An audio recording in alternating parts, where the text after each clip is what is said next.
Hello everyone. So in this video we are going to talk about PAP test or Pepinicular test, which is also known by name of surface biopsy or an exfoliative cytology. It is a routine gynecological examination that needs to be done in all sexually active female who are more than 21 years, and this checkup is done annually. If the results come out to be negative, the test is repeated every 3 years, and if the PAP test is positive, a colposcopy and biopsy needed to be done for finding out the condition. Now, why this annual checkup became routine or is necessary is because ICMR found out in its study that 5 to 15 smear out of 1000 PAP tests were abnormal, and these were an unsuspected findings. AIMS New Delhi in another study found out that 16 out of 1000 PAP smears were abnormal, means they showed some dysplastic cell or some abnormality. So there came out to be a PAP test, which became a routine test or screening test for pre-malignant and malignant condition. Not only for malignant conditions, it also helped us in finding out some inflammatory condition or infectious conditions. Some of the very important points about PAP test is PAP smear before vaginal examination.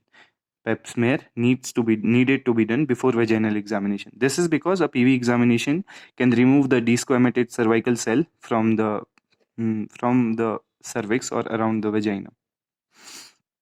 A lubricant can prevent the detection of organism. Means while PV examination, if some lubricant is used, it can prevent the detection of the organism in PAP smear. Bleeding that may be because of PV examination can preclude the vision of the squamocolumnar junction and hence can affect the finding of PAP test. It is advised to have no intercourse or touch 24 hours prior to the PAP test. Best time for PAP test is around the ovulation. Okay, now let's go and let's find out how PAP test is actually done. Before it, we need to know from where we do the PAP test or the region from where the sample for PAP test is done. So this here we have endocervix. This is the part of uterus and this is vagina. So this is the endocervix. Endocervix is lined by columnar epithelium, and this here we have the ectocervix. Okay, ectocervix is lined by the squamous epithelium.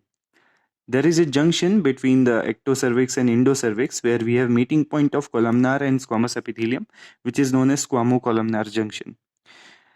This is the external os too. So squamocolumnar junction lies near to the external os.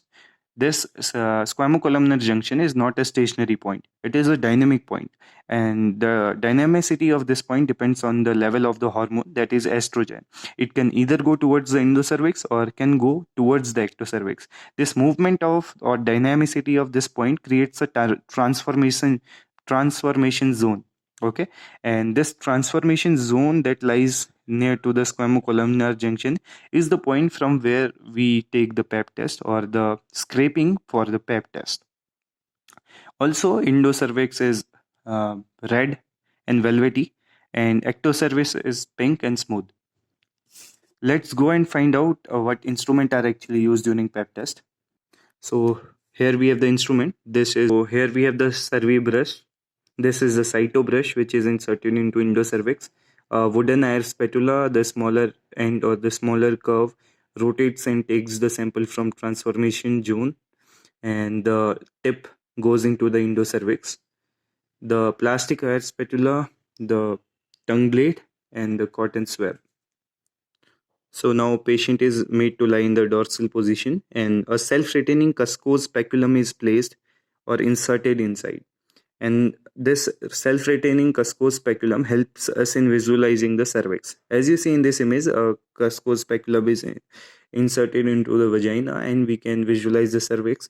And below two images, we can see the air spatula on the left being inserted, and the air spatula is rotated completely. It can be rotated 360, whereas the cyto brush, which is on the right side of this air spatula, it is rotated only half or by quarter. And after this scraping is done, okay, using the air spatula, a squamocolumnar junction is scraped. This air spatula, after insertion and scraping is done, it is spread on a slide. Okay. One more thing we do is we insert a cytobrush. Now, this IS spatula was taking the sample from transformation zone. What was the need of cytobrush? Cytobrush taking the sample of endocervix sampling, it helps in improving the predictive value. Now, how does it help in improving the predictive value? It is because a best slide or the best PEP test is said to be done when slide is having endocervical cells, and endocervical cells will be present when an endocervix sample is taken. S- so after doing the, we place the scraping and spread it on the slide of both the IS spatula and cytobrush.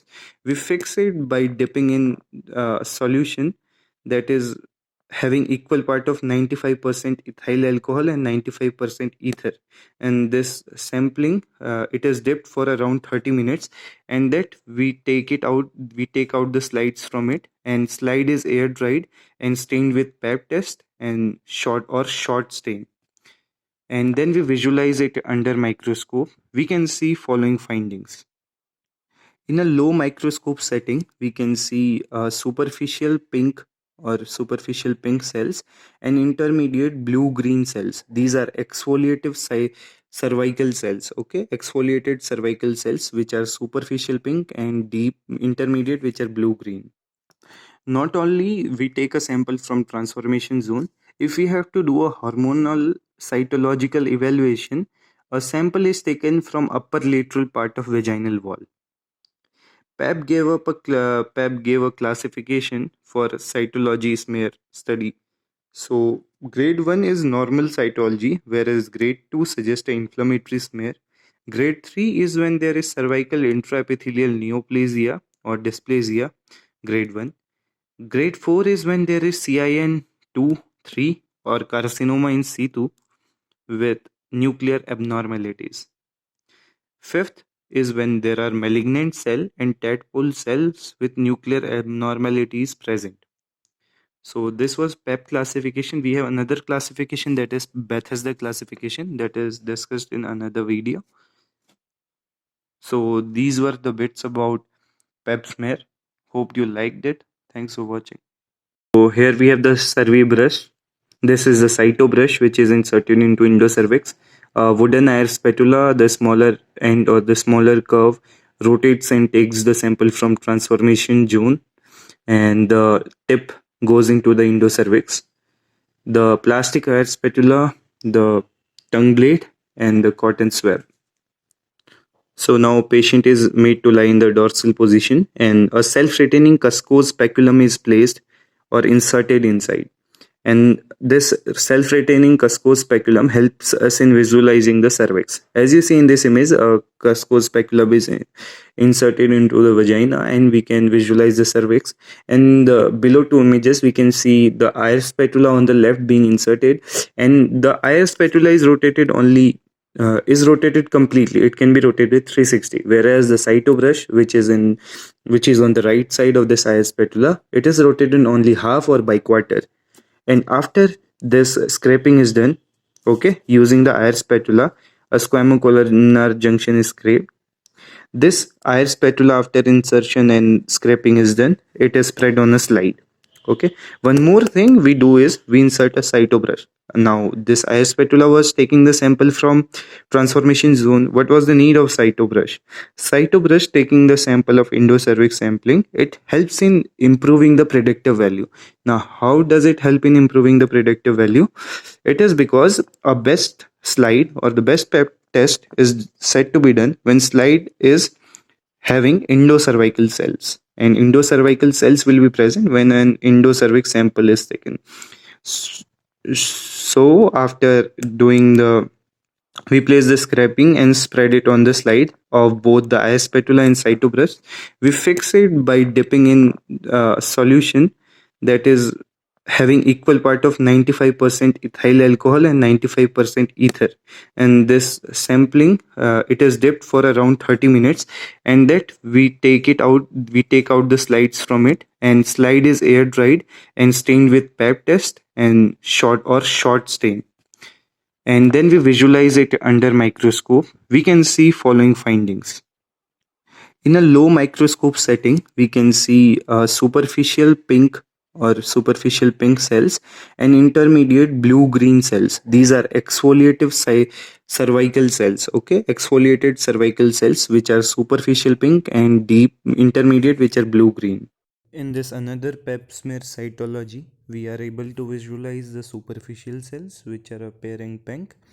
The intermediate cells appear bluish green. Here we have satisfactory cells which are present, which is endocervical cells, and we have some of the metaplastic cells too. Not only we take a sample from transformation zone, if we have to do a hormonal cytological evaluation, a sample is taken from upper lateral part of vaginal wall. PAP gave a classification for cytology smear study. So grade 1 is normal cytology, whereas grade 2 suggests an inflammatory smear. Grade 3 is when there is cervical intraepithelial neoplasia or dysplasia, grade 1. Grade 4 is when there is CIN 2, 3 or carcinoma in situ with nuclear abnormalities. Fifth is when there are malignant cell and tadpole cells with nuclear abnormalities present. So this was PEP classification. We have another classification, that is Bethesda classification, that is discussed in another video. So these were the bits about PEP smear. Hope you liked it. Thanks for watching.